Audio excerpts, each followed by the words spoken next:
The Mercedes-Benz C-Class is a handsome, premium German saloon that is rarely mentioned in a sentence without reference to its other premium German rivals, namely the BMW 3 Series and Audi A4. This very posh trio divides the junior executive market in the same way that the Volkswagen Golf scraps with the Ford Focus and the Opel Astra. Only this one is more of a white-collar boxing match. Funnily enough, it's got the exact same boot space as both of them at 480 litres. And there's not much else to say about that really. It's your typical saloon boot, spacious but not quite as practical as a hatchback. But it does have some handy shopping bag hooks, which is a nice little touch.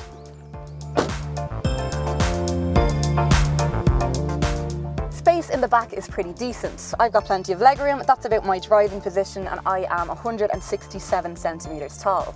The only place taller people might struggle slightly is with headroom, because the sloping roofline does impact that ever so slightly. It's also no good for middle child syndrome because you've got this great big hump in the floor. So whatever poor unfortunate gets sat here will have no legroom. But if you're not carrying a full car, you can use this space instead to increase the comfort for the other two with this pull-down centre armrest. That comes complete with these very cool propeller-style cup holders. Now, look at that. It's very nice here in the front. It's quite a simple layout, but everything looks and feels just as lovely as you would expect from Mercedes. It's also got more of a modern feel than what you might have seen in Mercedes of old, thanks to this very trendy piano black trim and turbine air vents.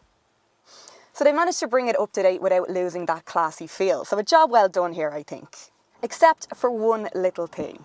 This touchscreen. I'm not a fan of that placement at all. And in fairness, this current C-Class has been around since 2014, so I'm sure the whole floating iPad thing was very impressive at the time, but it's all about dashboard integration these days, and I just don't think it's aged very well. Having seen what's on the way in terms of infotainment in the new A-Class recently with its twin panoramic touchscreens, I'm sure that this is something Merc will be addressing very soon. Placement aside, it's a pretty easy system to use and comes with some very handy features as standard, like sat-nav, a reversing camera and Bluetooth phone integration. You control it via this dial and touchpad in the centre here, which can take a little bit of getting used to, but it's a pretty good system once you do.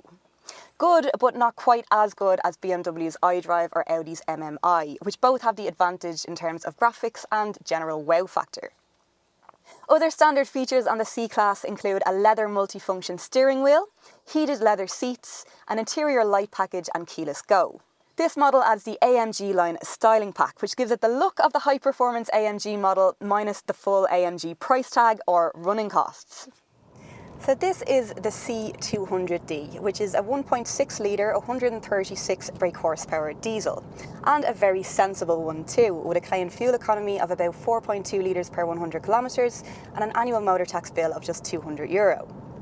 That's the good news. The bad news is, unfortunately, it's not very fast, with a 0 to 100 kilometres an hour time of just over 10 seconds, and it can also get a little bit noisy when pushed.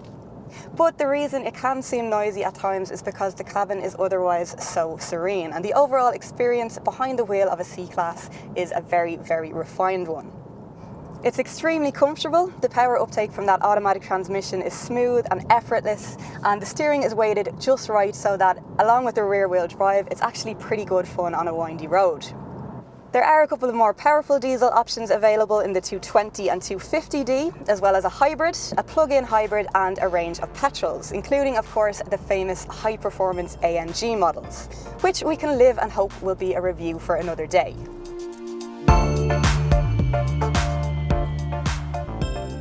Overall, the C-Class is a very well executed machine. I was going to do a very cheesy line there and say that the C could very well stand for class, but that would make it the class, and that doesn't make any sense. In terms of pricing, Mercedes have recently knocked a percentage off their entire model range, making the C-Class now one of the better value options in this segment, and also one of the more generously equipped in terms of standard equipment. The only things that might go against it slightly are that one, well, this one is diesel, and well, you know, although you can get a hybrid, and the other is that it's a saloon rather than an SUV. But if you're one of the few hardcore saloon fans left out there, then the C-Class is well worth checking out. You can find out where to do that on CarsIreland.ie, and if you'd like to see more videos like this one, don't forget to subscribe to our YouTube channel.